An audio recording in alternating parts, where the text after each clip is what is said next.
Well, thank you everyone for joining us today. It's so exciting to see you all calling in from across the country. I'm Janet O. I'm the Senior Director of Innovation at CoGen. And I wanted to just introduce you really briefly, just by name, to my colleagues who are joining this call from our innovation team. We have Duncan, Marcy, Michelle, and Christina. And we're so excited to have you. So just before we begin, I just want to let you know that this is being recorded and it will be shared afterwards. Everyone is on mute. And please, as we go through the session today, as questions come up for you, just pop them into the chat and we can get to them towards the middle of the hour together. And with that, I'm going to just go over our agenda briefly. So today we want to tell you about our organization CoGen. For those who are new, we want to give you an overview of the CoGen challenge and then describe the eligibility and criteria and take your questions. Then at the end, we'll have time for those of you who would like to stay to do a mini strategy session on your idea. So our goal is to have this be kind of like a working session for you where you can share your idea and get support so that you have the best application possible. Okay, so with that, I'm going to pass it off to Marcy. Hey, it's so nice to be here with all of you today, and I'll just give you a little orientation to what CoGen is all about. We start from the place of recognizing that America today is more diverse by age than ever before, yet in many areas of our life, we are deeply age segregated, with younger people in school, middle people at work, and many elders living in 55+ communities.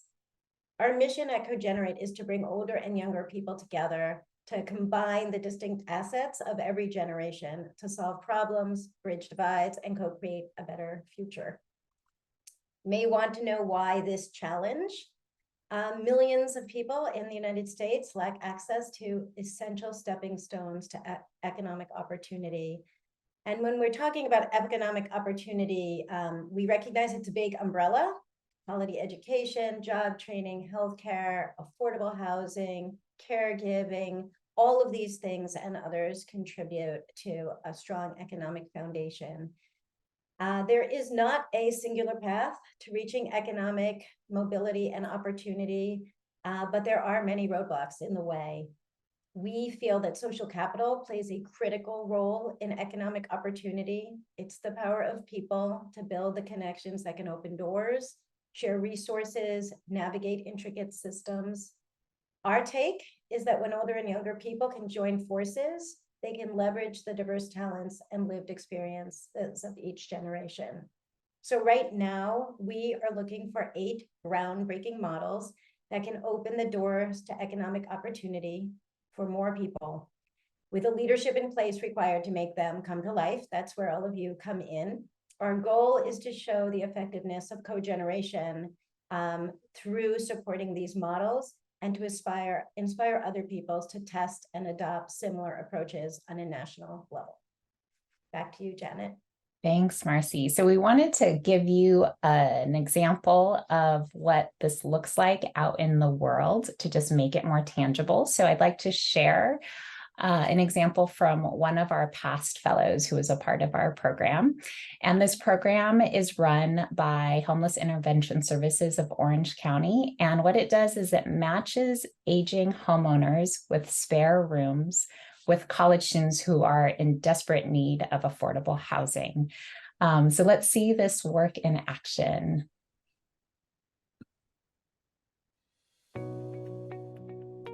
When I was in my early 20s, I lived with my grandmother who lived alone and was recovering from a recent surgery. I moved in with her because I needed a safe place to stay. I was far away from home and scared to be on my own. The time we spent together as housemates created an amazing bond that we didn't have when I was little. Neither of us would have ever imagined that we would be as close as adults. I'm Carrie Buck, Executive Director of Homeless Intervention Services of Orange County. We match homeowners with a spare room to rent with college students in desperate need of affordable housing. According to a survey of college students in California, 1 in 5 community college students and 1 in 10 university students are housing insecure. That is over 4,500 young adults at our local college. At a neighboring university, campus officials designated a parking lot for students to sleep overnight in their cars. In Orange County, thousands of older adults live alone, many with a room to spare. Almost 30,000 seniors in the city where our nearest community college is located. Kathleen didn't expect to have a room to spare. Melanie, a senior at California State University Fullerton, needed an affordable place to stay. Students offer 5 hours a week of help around the house in exchange for lower rent. Seniors get help with chores and bills, but there's so much more going on. In Orange County, home sharing is helping to solve the housing insecurity issue, reducing loneliness, creating friendships and mentorships, building relationships that allow both older and younger people to learn and grow. Melanie gave me the biggest compliment a couple weeks ago, and she told me that I was the funnest roommate she's ever had. She says I'm as fun as her friend who's her age, but there's no drama. That's true. From the student perspective, chatting with people that are different ages with me, I think it helps you gain a new perspective, and you can learn a lot from people no matter how old or young they are. What an amazing pair. Melanie has grown so much and will be off to grad school soon. Kathleen is already looking for a new roommate. Intergenerational home sharing is not a new concept. It happens all over the world, but too many people just don't see its genius. Home sharing is both a solution to housing insecurity and loneliness, and we've just begun to scratch the surface in this country, but we need your help. The problem of housing insecurity is not just the college or government's responsibility. It takes all of us to be part of the solution. If you or someone you know in Orange County has an available room to rent and would like a little help around the house, and a friend, contact us today. Students, if you're suffering from housing insecurity, go to www.his-oc.org and submit an application. The need is great, and we can do so much more together so that young adults can finish school and start their careers, and elders can live without isolation and loneliness. It's a win-win solution for all of us.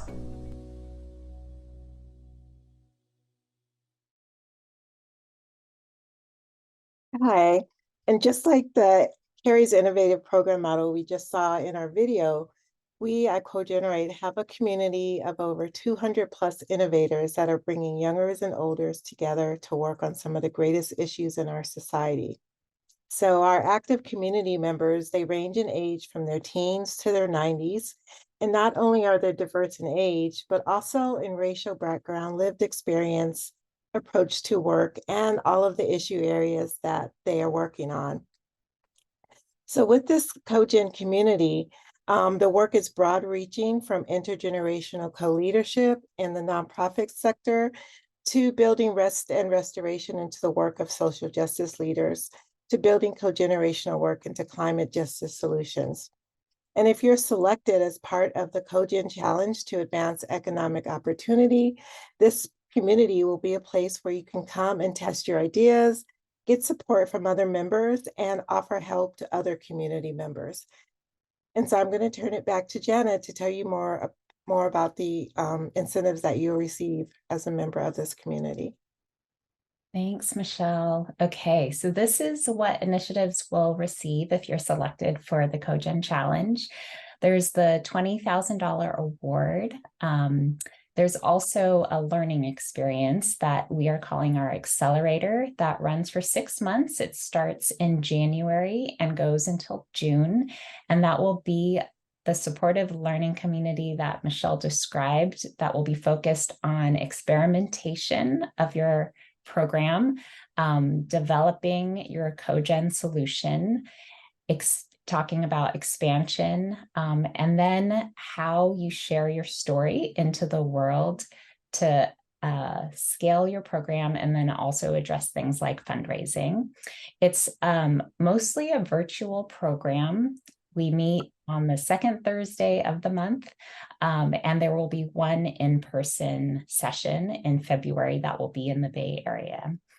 As we mentioned, the community is really about kind of learning with and from one another. So it really is a community where people show up and are vulnerable and really supportive of one another.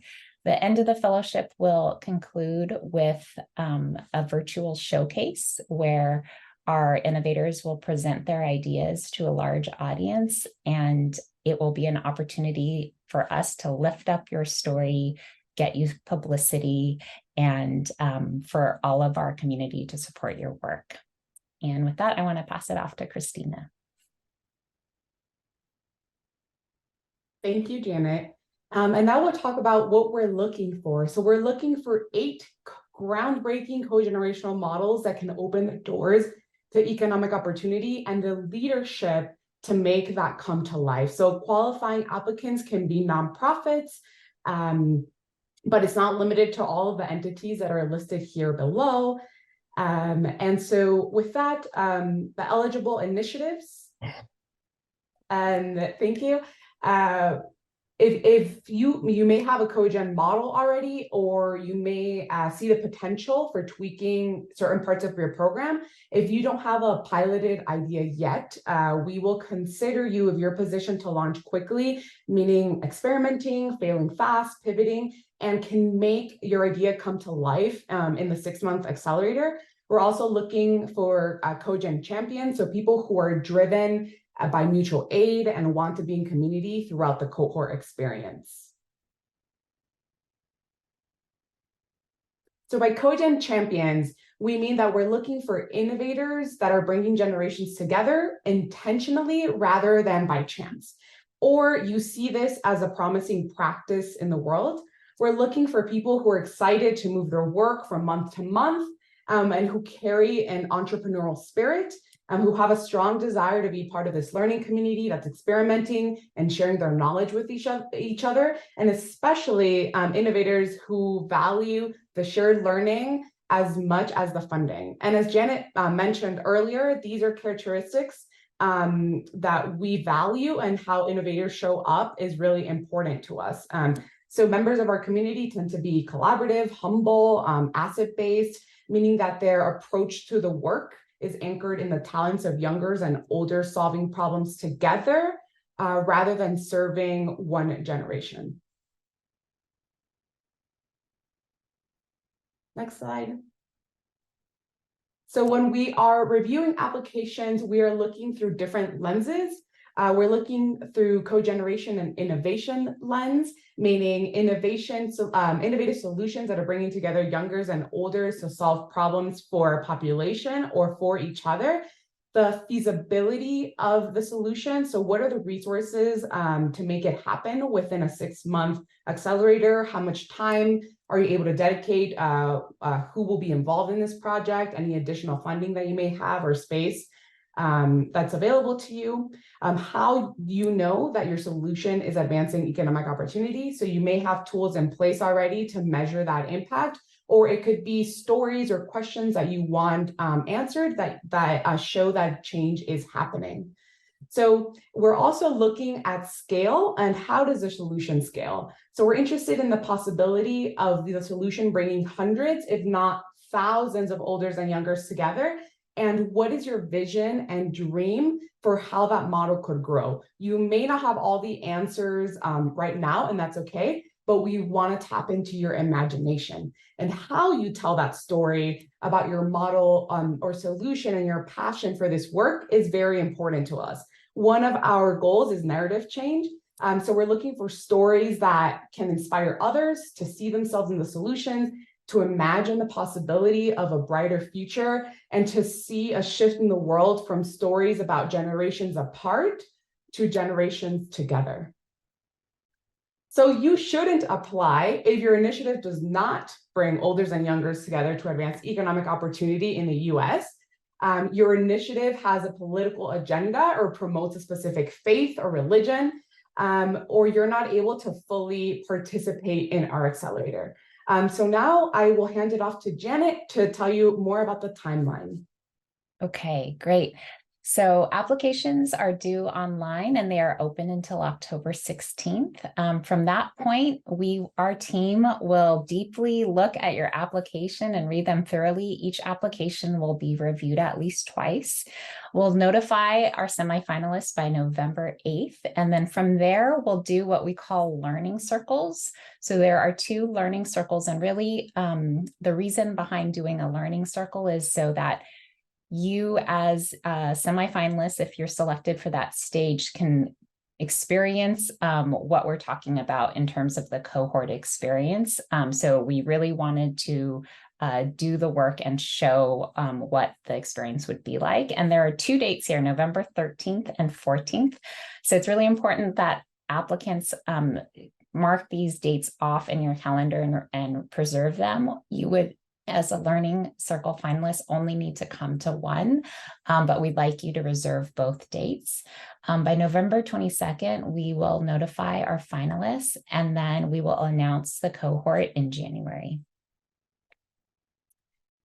All right, and then in terms of the accelerator, as I mentioned, the meetings are virtual and they are monthly on the 2nd Thursday of each month. We'll start on July 11th. There will be one in-person gathering, which we're super excited about, in February, and that will be in person in the Bay Area.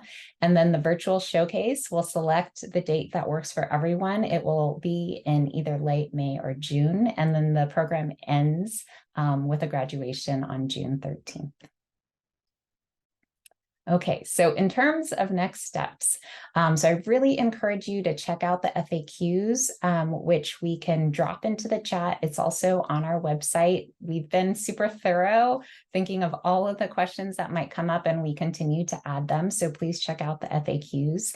If you need help thinking through your proposal, we will do a little mini strategy session today, but Christina and I are also doing strategy sessions, and there is a link that we'll put into the chat where you can book yours, and then finally submit your application. So those are the next steps. Christina, I'm going to hand it off to you for questions. Thank you, Janet. So now we have time to answer some questions that you may have. And before we jump into the strategy session, feel free to ask anything that can benefit the whole group. If you have questions that are specific to your project, we have a special brainstorming today, as Janet has just mentioned. During that segment, we can go into the nitty-gritties of your project. And you also have the opportunity to schedule a one-on-one strategy session with our team. So with that, Duncan, what is our first question? We have a great question here from Anna, who's asking about their specific project, but their question, I think, could apply to a lot of folks, which is, how important is the size of the community that they're serving? Their program has a relatively small community where the CoGen element is very important. So in general, how important is the scale that you're talking about as compared to the depth of cogenerational connections? Yeah, that's a great question. So I think that what's really important is honing in on the impact that you're having even within that small community, and then really highlighting your vision of how that model could scale to hundreds, if not thousands. It's okay if you don't have all the answers for that. But that's one way to approach the application. And I'll add that, you know, I think sometimes programs are demonstrating what is possible, and the goal might not ever be that you yourself scale it to hundreds, if not thousands, but it is a model that could be replicated by others. So that example of Carrie and the home share OC is a great example of that. Like, we've seen it in many different communities. I, like, in a random beach town, saw just a flyer of them doing it locally. So sometimes the scale looks different. You know, sometimes it is an organization that's trying to do it across the country with a chapter model, but sometimes it's about proving that something can work and then inspiring others to adopt that. So I'd encourage you to apply, but I think that's where Christina was saying, like, what is your dream about how this could happen, how this could scale? And that could look many different ways. So someone asked this question about, does it need to serve hundreds to thousands initially? Like, absolutely not. We know that a lot of this work is nascent, and sometimes it's, you know, I expect that some applicants might just be starting with a handful of people, and that is totally fine. Okay. Yeah, we got another question here from Jen, who asks if you don't collect age demographics, do you have any advice on thinking about the numbers of older and youngers you're currently serving or will be serving? That's a great question. Would anyone on our team like to answer that one? I think there's different ways. I think definitely there are many programs out there who are in the same situation and haven't been collecting that information. And so then I think the question is like, how might you start collecting that information?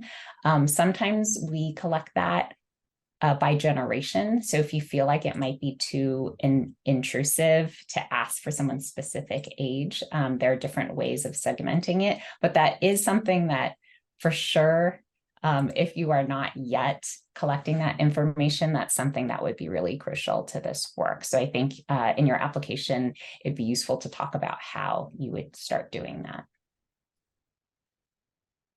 And then maybe an easier question here from Sonia. How many are selected to be semifinalists or go to the Learning Circle? Yeah, so we will be selecting 16 to go to the Learning Circle. Those will be our semifinalists. And then from there, we will select the 8 innovators that will be part of the CoGen Challenge in January of 2024. I just want to chime in and add something about this. Over the years, when Michelle talked about our community, one of the reasons we do our program in this way by having open info sessions like this, even the one-on-one strategy sessions that Christina and Janet are offering, and then the Learning Circle is, we're hoping at each step along the way that if we've identified people who care about this kind of work, that they do feel part of some kind of community. And even if you don't get selected, we hope you're going to start showing up to our public events and that you will be able to find some other ways to find community here. Well, we have another good question. This one from Jana, who asks if someone in our organization previously received, in this case, Gen-to-Gen Innovation Fellowship or any other fellowship with CoGenerate, are they still eligible to apply? Yeah, so they are still eligible to apply as long as the idea that they're submitting is substantially different from the previous work that that they have submitted. Excellent. And a more general question from Carolyn, how do you quantify economic advancement? Their example is career mentorship of youth by elders without actual revenue. Thinking broadly, like, what does economic advancement mean? How broadly are you thinking about that? Yeah, that's a great question. So economic opportunity is such a broad field, and also it is challenging to measure, especially because it takes oftentimes many years to see the impact. So we are interested in how you would measure impact in your particular program. Perhaps it's stories that show that the generations are coming together to solve a problem, and focusing on one individual that showcases that impact for maybe a focus of your model. That's one way to do it. You could also think about questions that you may want to answer around the model. So for example, it could look like generational conflict. So maybe how the generations are communicating with each other, or how they're listening to each other better, or if they're more likely to work with each other or other generations. So I think looking at that, and there's also resources and some surveys out there that measure intergenerational work that can be tweaked to evaluate your particular model, whether it's cross mentorship or other solutions that you may have. And if anyone from our team would like to add any other nuggets, feel free to do so. Marcy, I think you're muted. Often anecdotal reports from people who've been involved in your work could be really helpful. If you don't have data, as Christina said, sometimes it could take years to see somebody really actually economically advancing. But you can know, you've heard from people who did your program and got jobs or got admitted to a reskilling program or an academic program. those kinds of ways that people informally get back in touch with you. And maybe part of your work in the fellowship would be to think about how you want to get in touch with people who've maybe done your program in the past and you want to start tracking things that you hadn't been tracking before. So that could be something you're trying to work on to document your impact a little better. And I'd like to give just one example of this. So we have a fellow who, Cynthia Barnett, who the focus of her work is getting Black and Brown girls into STEM related fields. And she holds these multi-generational workshops on doing STEM activities. So I think one way that she's measuring is around like surveying the girls on their interests in those careers. Also looking at which classes high schoolers are enrolled in, and are they kind of like getting set up to then apply to college in those STEM related fields. So I think there's different ways you could break it down into data that you have access to now that kind of leads towards your higher goal. And we've got so many good questions coming in, so I'll just encourage folks to keep the answers brief, short and sweet. Dave asks about how the money will be distributed. They're wondering if it'll be available in January with the intention to spend it by June. Yeah, so the funds will be released 2 times in the beginning and then towards the end of the accelerator. So that's between January and June. So, and you can, the funds are unrestricted, and we highly encourage that the funds are used to advance your project forward. All right. James has an application question, which is their project is based on results from previous projects that they've worked on, and they're wondering how they can include info from those in their application. I think we'd need to know a little more details about that one. So I think maybe for that, signing up for a strategy session might be a good idea there. But absolutely, if you're like, we love that you've tested your idea already or your program on, and it's based on previous work. So I think that is a great sign. I'm going to spotlight myself here, so I'm not just speaking from the void. Carol asks a question about projects that are spanning longer than the 6-month time frame of the accelerator. How are you looking at projects like that? Yeah, so I think for this particular challenge, we're looking, the project can certainly go beyond, but we're really interested in what can be accomplished during that 6-month period.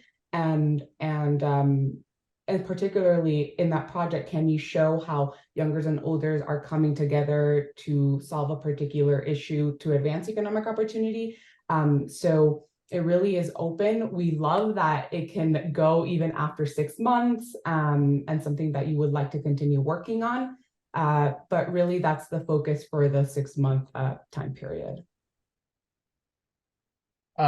Nadia is wondering about our goals for geographic diversity. Nadia, I think, is in Washington, D.C., which might be a more competitive area. So how are we thinking about making sure that we have distribution of folks around the country? I can answer this one. Just that, like, we really always try to have the diverse areas of the country represented. And I would say that typically it's heavy on the coast and then less represented the middle of the country. So I can't give you, there's no like specific formula or anything. But all of that to say, like, I really encourage, like, if you are in the middle of the country, to apply. So yeah, I don't know if I can't give you a very specific answer, but that's just what we tend to see. Katie has a question about our plans for the future of the CoGen challenge. They ask if we anticipate offering this challenge. So I want to give you an opportunity to talk a little bit about what we're thinking in terms of the future of this project. Yeah, I think that's a great question for Marcy. Sure. So yes, we are really interested in using this challenge model to help kind of a group of innovators in a related fields form a really concerted kind of cluster of innovations in that field or in related fields. And we actually have ideas for other challenges going forward. So we may or may not repeat challenges. For now, we are thinking of actually, we've done a similar effort in national service that is ongoing. We've learned a lot about how people can be learning from each other when their efforts have a lot in common and can be systemically trying to influence a field and a collective story. So that is how we're looking at this CoGen challenge model going forward. Other topics that we're very interested in that we talk about a lot are social isolation and loneliness, which will likely be the next challenge. We've had a lot of interest in climate related innovations as well. So, but those are not necessarily the only ones we would consider. Apologies if you can hear the sirens passing my house right now. Salagna has a question about kind of projects in the idea stage versus projects that are already on the ground, and what you're looking for in terms of projects that don't already have a program in place. Yeah, that's a great question. So we're looking, your project ideally would have been piloted. Even if you can have a proof of concept between now and the application period, that would be really helpful. If not, I think it's helpful to think about what the idea is. What are the resources that it would take for you to be able to implement that idea within 6 months? And so that includes the resources, the time, the people who would be involved, any additional funding, and maybe partnerships you already have in place that would show that you are ready to launch that idea. Clint has a question that I'm sure a lot of people do when thinking about economic advancement. Clint says that their project would only benefit economic advancement for older and youth tangentially. But I think a good question for a lot of folks there is, when you're thinking about a project that's not on the mark about economic opportunity, how can we think about the ways that we're working to fight economic inequality with these projects? I'll say that in this scenario, like the economic opportunity piece is central to this theme, and it's what we have been funded to do. So that part is very critical. And I think one way we'll think about it is like, how are you measuring your program success? And I think we would assume that there are measurements there that relate to economic opportunity and advancement. So if that doesn't fit the work that you're doing, I would say, like, don't apply to this challenge, and there could be a future challenge that is more spot on. I want to just touch on, there is a related question from Bob, who asks, what of the economic development benefits of the cogenerational activity are mostly realized by an increase in jobs and economic activity in the community, so that the benefits are not primarily for the young or older people? That's an excellent question. If the younger and older people are collaborating to increase job opportunities in the greater community, that is spot on appropriate. So love the way that was phrased, actually. Yeah. And so then I think, like, kind of blending what I said previously is like, well, how are you measuring that? Like, so I would assume that you have some measurements in place that where you're tracking the job creation in your community. And that would be like your most compelling thing to say in your application.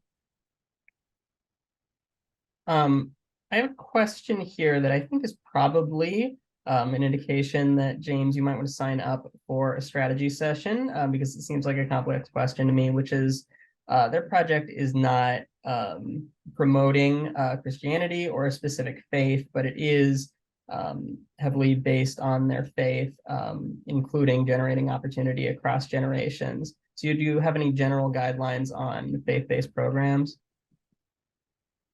I'll say, Go on, Janet. okay, I'll say my piece and then jump in if you have more to add. But we absolutely have had in the past, and we encourage faith-based organizations to apply. Like, I think that's where a lot of amazing work happens. And I'd say it's more like, if it's exclusively for a specific faith community, then I think that makes it harder and it might not be eligible. Again, like, please book a session if you have a specific scenario. But like we've had programs that organize church communities. Like one was around organizing church volunteers to support foster youth. So that it's taking place in a church, but it is not exclusive. You don't have to be a member of the church to benefit from that program. Another example, and I'll be really fast, Duncan, is like reusing church space to make use of that space during non-church activities. So being like a medical clinic for the community, like those types of things all fit really well.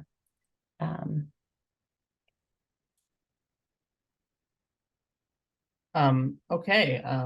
Stephanie's asking if the organization doesn't currently serve older people, but that's part of the long-term vision, the organization be eligible. Tell us how you're going to do that. So I think like a very strong application, like if you say you are a youth-based organization and you have all of the pieces in place and you want to start co-generating and bringing in olders, we love that. So tell us how you're going to do it. Sonia, I think we answered this question. The funds are unrestricted, so you're free to spend those however helps advance your program. We're getting down here where there's a lot of conversation in the chat. Sweet Tea asks if the program could be a new startup. I feel like we've covered that, unless anyone wants to add anything there. Beth asks, we run a program that brings together youngers and olders mostly in the summer. Would that be ineligible for this challenge because the focus is on January through June specifically?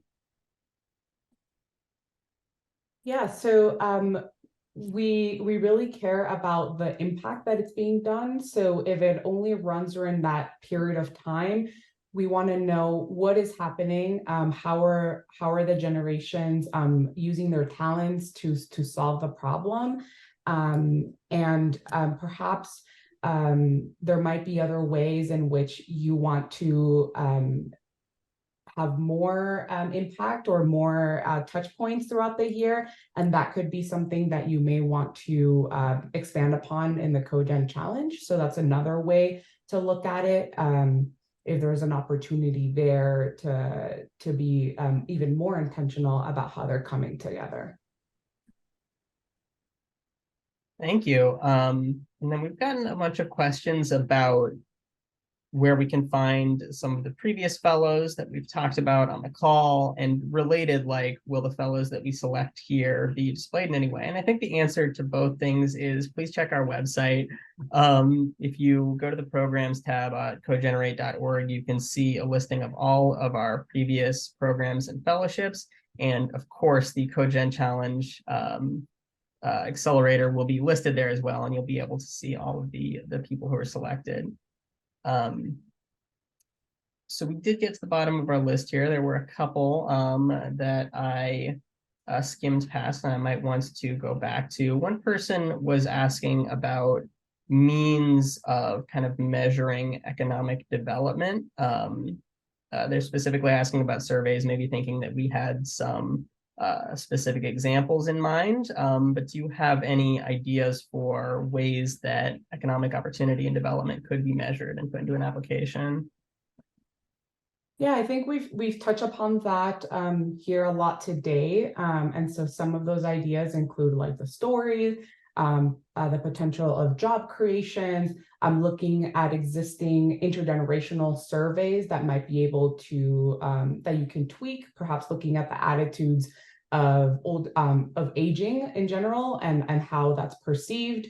So I think there's it really is thinking about the solution that you're working on, and what I would start with the stories that show that success and impact is occurring, and then work backwards and think about, okay, what are the questions that I could come up with that would show that that impact is being created. And Duncan, I think we have a time for one more question before we go into the breakout rooms, and I can share a little bit more about that process. Let's do no more questions, Christina. I think Okay. we're getting to the bottom of the list. Great. Well, thank you everyone for being so engaged and for asking these really thoughtful questions today. Please feel free to stay on if you have an idea about the CoGen challenge that you would love some group feedback to help shape or expand that idea. So in a few minutes, we will be going into breakout rooms to do some group brainstorming, and we will not be coming back to this room. So we encourage you to stay if you would like that group feedback on your idea. But if you want to pass, that's totally fine. And we will say goodbye for now. And now I will pass it on to Janet to walk us through a framework that might help us think through our models and our ideas before we jump into the breakout rooms. Okay, great. So I wanted to preview, because I know sometimes it's scary to share your ideas. I just wanted to preview the format that we're going to be using. So this is an example that comes from Ai-jen Poo, who was featured recently in one of our webinars. And so I just kind of want to use this as an example of like a kind of fictitious applicant. But in this example, she was organizing domestic workers in New York, and many of whom were older caregivers. And the problem that they were trying to solve was caregivers' worker rights. So things like making a livable wage, how to do this work with dignity, how to do it in a sustainable way. And so what they did was they brought together the domestic workers with some NYU law students. And they worked together to get the first Domestic Workers Bill of Rights passed in New York, and then went on to influence 10 other states in that area. So if we were to break it down, the problem that they're solving is caregiver worker rights. How does it advance economic opportunity? It's things like having days off, having sick time, having fair wages, and then the roles of the youngers. Not that they were exclusively youngers and olders. I think there was probably some overlap, but mostly the youngers were the law students who were bringing law expertise, who were doing deep listening, who were crafting a draft legislation, and then joining the olders on legislative visits. Okay, and then in terms of the role of the olders, they were organizing, they were sharing their stories, they were crafting the policy changes in terms of like what was necessary to have in that policy. So that's an example. We're going to go into breakout rooms, and for those of you who have, some piece of this, maybe you have the role of the youngers, but not the olders, or vice versa, we can do some group kind of workshopping and feedback. So Duncan's going to take us to breakout rooms. Okay, and for the facilitators, I'm not going to set a timer, but we will close out the meeting right at the top of the hour. So keep that in mind as you're doing this. And thanks again so much for being here. I will see some of you in my breakout room.